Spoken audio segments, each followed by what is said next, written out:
మీ ఎలాంటి వ్యాపార ప్రకటనలకైనా వెంటనే మా ఛానల్ సంప్రదించండి. సార్, ట్రేడింగ్లో ఎంతవరకు రిస్క్లు ఏంటి? చాలామంది డబ్బులు నష్టపోయిన వాళ్ళు కూడా ఇప్పుడిప్పుడే మ్యూచువల్ ఫండ్స్ ఎంతో కొంత సేఫ్, ట్రేడింగ్ అనేది ఒక బెట్టింగ్ జోన్ లాంటిది. సో మ్యూచువల్ ఫండ్స్ అయితే మనం ఎంతో కొంత సేఫ్గా ఉండొచ్చు అని చెప్పి మ్యూచువల్ ఫండ్స్ మీద అవగాహన తెచ్చుకుని ఇన్వెస్ట్ చేస్తూ ఉన్నారు. ఒక బిగినర్ ఉన్నారు, అయితే అతనికి ఎటువంటి ఫండ్స్ ఫ్యూచర్లో వాల్యూ ఉంటుంది, మనం పలానా ఈరోజు ఈ ఫండ్లో పెడితే దాని వాల్యూ ఫ్యూచర్లో డబుల్ అవ్వచ్చు అని ఒక మినిమం ఎస్టిమేషన్ కోసం రిస్క్ ఫ్రీ మ్యూచువల్ ఫండ్స్ అంటే ఏమన్నా ఉంటాయా? ఎటువంటి ఫండ్స్ సెలెక్ట్ చేసుకుంటే లాంగ్ టర్మ్లో తక్కువ రిటర్న్స్ ఉన్నా కూడా మన డబ్బులు సేఫ్గా ఉంటుంది సార్? ఎంతో కొంత రిటర్న్స్ రావాలి అని అనుకున్న వాళ్ళకి ఎలాంటి ఫండ్స్ సజెస్ట్ చేస్తారు సార్? సార్, మీ అడిగే క్వశ్చన్లో మ్యూచువల్ ఫండ్స్ గురించి ఉంది, ట్రేడింగ్ గురించి, బెట్టింగ్ కోసం కూడా ఉంది. రైట్, బెట్టింగ్ కోసం మనం మాట్లాడుకోవద్దులేండి sir. Trading risk free. First మీరు అడిగింది ఏంటంటే, లాస్ట్లో అడిగింది రిస్క్ ఫ్రీ, అన్నీ చెప్పిందా రిస్క్ ఫ్రీ. సార్, ఎప్పుడైనా సరే మార్కెట్ రిలేటెడ్ ఇన్వెస్ట్మెంట్స్, ట్రేడింగ్ అవనండి, మ్యూచువల్ ఫండ్స్ అవనండి, యూలిప్లు అవనండి, ఏదైనా అవనండి, మార్కెట్ లింక్డ్ రిస్క్లు ఉంటాయి. ఫస్ట్ థింగ్ అర్థం చేసుకోవాలి, ప్రతి ఒక్క ఇన్వెస్టర్ అర్థం చేసుకోవాలి. కాకపోతే దాంట్లో కేటగిరీస్ ఉన్నాయి. ఇప్పుడు మ్యూచువల్ ఫండ్స్ తీసుకుంటే ఈక్విటీ, డెప్ట్, commodities, major liquid funds. So ఇవన్నీ ఒక కేటగిరీస్ ఆఫ్ లెండింగ్. జనరల్గా ట్రేడింగ్ అంటే, నా ఉద్దేశం ట్రేడింగ్ అంటే స్పెక్యులేషన్. అంటే ఇప్పుడు ఫర్ ఎగ్జాంపుల్ ఏంటంటే, ప్రతి ఒక్క రోజు ట్రేడింగ్, ప్రతిరోజు మార్నింగ్ ఓపెన్ అవుతుంది, 3:30 క్లోజ్ అవుతుంది, మండే టు ఫ్రైడే. సో ప్రతి ఒక్క ట్రేడర్స్ ఏంటంటే వాళ్ళు రికమెండేషన్స్ ఇస్తారు, రీసెర్చ్ అనలిస్ట్, ఎక్స్పర్ట్స్ రికమెండేషన్స్ ఇస్తారు. ఇక్కడ కొనండి, ఇక్కడ అమ్మండి, బేసిక్ కాన్సెప్ట్ మీకు తెలిసే ఉంటుంది. జనరల్గా ఇన్వెస్ట్మెంట్ చేసుకునేటప్పుడు సార్, ఒకటి అదే దీంట్లో ట్రేడింగ్ అనగానే దాన్ని ఈక్విటీ స్టాక్స్ కొనుక్కోవచ్చు మనం. పార్ట్ ఆఫ్ ఇప్పుడు కంపెనీ స్టాక్స్ ఉంటాయి చూసారా, ట్రేడింగ్ చేయకుండా ఒక స్టాక్స్ కొనుక్కొని లాంగ్ టర్మ్ పెట్టుకోవచ్చు. That is fine. ట్రేడింగ్ అంటే ఈ ప్రైస్కి కొనండి, ఆ ప్రైస్కి అమ్మేయండి, ఇంత లాభం తీయండి, దట్ ఈస్ ట్రేడింగ్. సో మనం పెరిగేటప్పుడు చేయొచ్చు, పడుతుందని కూడా ట్రేడింగ్ చేయొచ్చు, అంటే బెట్ చేయొచ్చు. బెట్టింగ్ అంటే ట్రేడింగ్ చేయొచ్చు.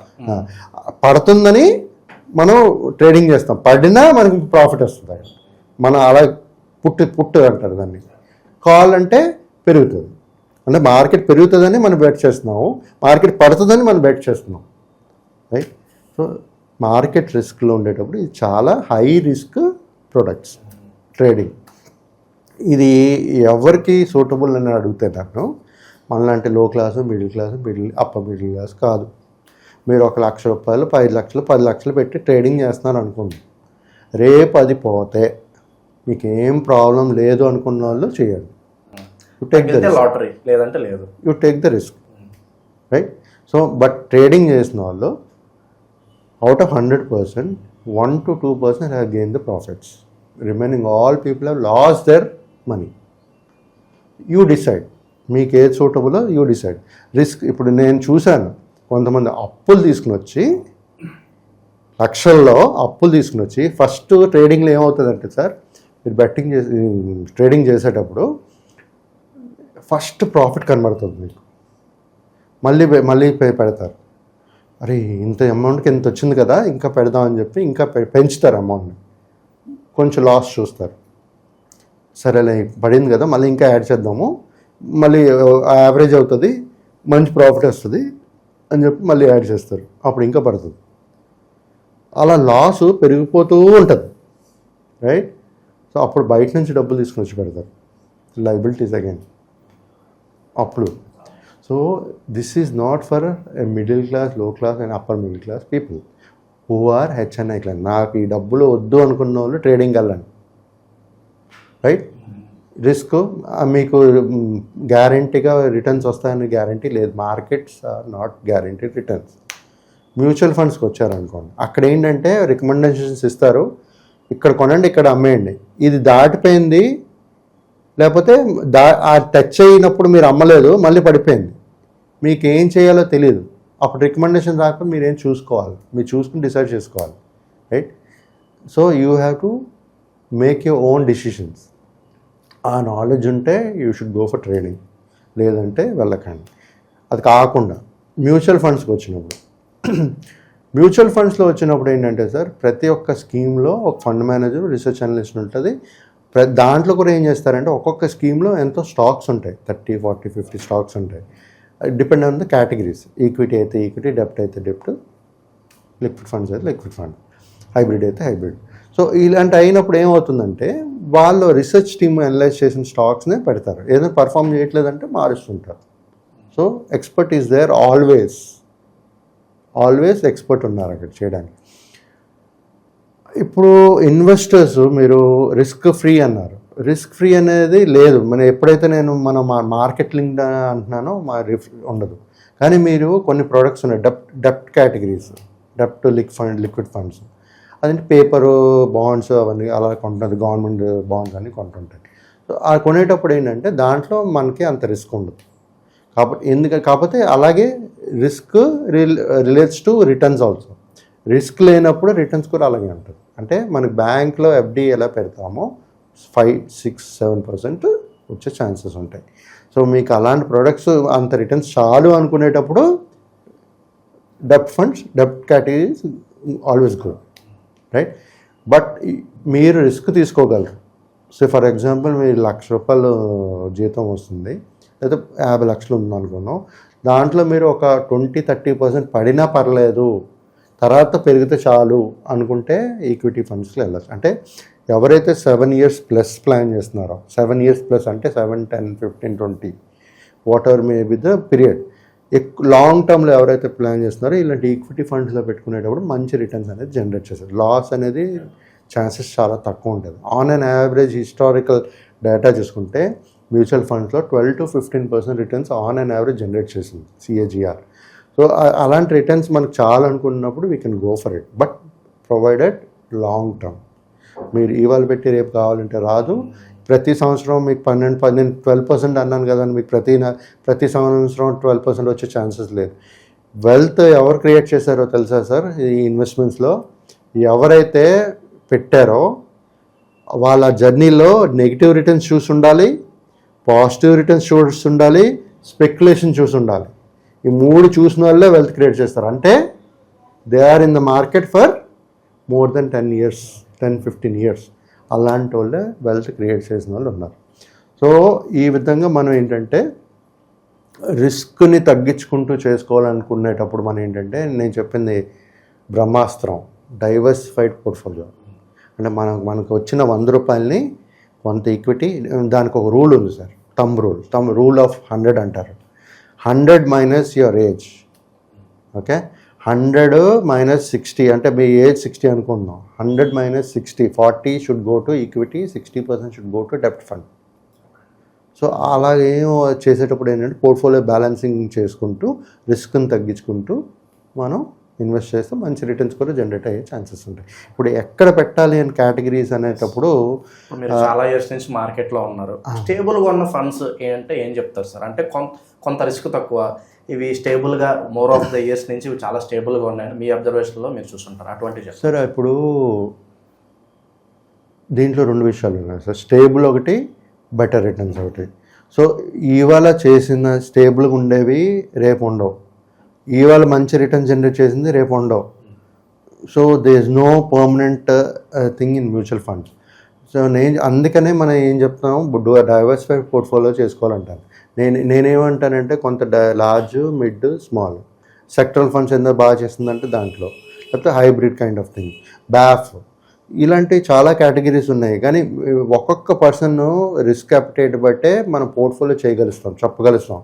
ఇప్పుడు మీరు సొంతగా చేసుకోవాలనుకున్నప్పుడు ఇప్పుడు లేమెన్గా నేను చెప్పిన ఉపయోగం లేదు. వాళ్ళు మాలాంటి వాళ్ళతో వాళ్ళు తెలిస్తే వాళ్ళు వెళ్ళని కూడా చేసుకోవచ్చు. తెలియలేనప్పుడు మాలాంటి వాళ్ళని సజెస్ట్ చేస్తే మేము చెప్పగలుస్తాం వాళ్ళకి. అంటే వాళ్ళు రిస్క్ అప్టైట్ చూసుకుంటూ. కొంతమంది ఏం ఉండదు సార్, వాళ్ళు చెప్తారు, ఫర్ ఎగ్జాంపుల్ ₹1,00,000 జీతం వస్తుంది, 50,000 ఖర్చు, 50,000 ఇన్వెస్ట్ చేస్తానని సిప్ స్టార్ట్ చేస్తానంటారు. రిస్క్ తీసుకుంటాను, మీరు మిడ్ స్మాల్ క్యాప్లో పెట్టమంటారు. ఓకే, రేపు అది 50%, 60% పడిపోయింది అనుకోండి సార్. రిస్క్ తీసుకున్నానండి ఏంటి, ఆ డబ్బులు నాకు లేకపోతే పర్వాలేదు అనేదే కదా రిస్క్, అంతేనా? లేకపోతే మీరు కొంచెం ఒక 10% తగ్గితే నేను రిస్క్ తీసుకుంటున్నానన్న, కాదు కదా. రిస్క్ అంటే ఏంటి? నేను రిస్క్ తీసుకుంటాను అంటే you are saying that money లేకపోయినా పర్వాలేదు for next 10 years 20 years, right?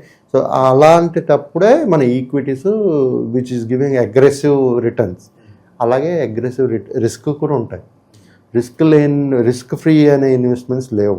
నేను బ్యాంక్లో ఇందాక చెప్పానా మీకు, ఎఫ్డీస్ మాట్లాడుకున్నాం, దాంట్లోనే రిస్క్ లేదు. రిస్క్ ఉంది.